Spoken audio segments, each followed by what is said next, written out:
വിഷുവായിട്ട് നമ്മുടെയൊക്കെ വീട്ടിലുണ്ടാക്കുന്ന ഒരു സംഭവമാണ് വിഷുക്കട്ട അല്ലേ. അപ്പോൾ ഇതിൻ്റെ കോമ്പിനേഷൻ ഒന്ന് നോക്കിയാലോ. നമുക്ക് ബ്രേക്ക്ഫാസ്റ്റ് ആയിട്ടും കഴിക്കാം, അല്ല നമുക്ക് സാധാരണ എന്തെങ്കിലും കറികളുടെ കൂടെ മിക്സ് ചെയ്തും കഴിക്കാം.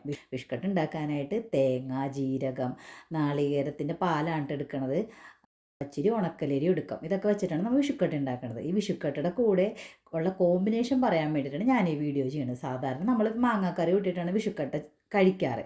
പക്ഷേ വിഷുക്കട്ട നമുക്ക് ശർക്കരപ്പാനിൻ്റെ കൂടെ കഴിച്ചിട്ടുണ്ടെങ്കിൽ നല്ല അടിപൊളിയായിരിക്കുള്ളൂ. പിന്നെ ഇതിന് വേറൊരു കോമ്പിനേഷൻ ഉണ്ട്. നോൺ വെജിൻ്റെ കൂടെ കഴിച്ചിട്ടുണ്ടെങ്കിലും വിഷുക്കട്ട അടിപൊളിയായിരിക്കുള്ളൂ.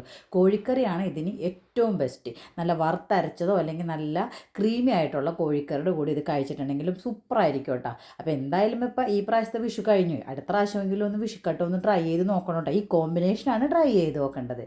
ഇപ്രാവശ്യം ഞാൻ വിഷുക്കട്ട കഴിക്കുന്നത് പാൽപ്പായസത്തിൻ്റെ കൂടെ കേട്ടോ. ഈ കോമ്പിനേഷൻ നല്ല സൂപ്പറാണ് കേട്ടോ. അപ്പോൾ ഇതേപോലെ വീഡിയോസായിട്ട് ഞാൻ ഇനിയും വരുന്നതായിരിക്കും. It's mine by Shalimar.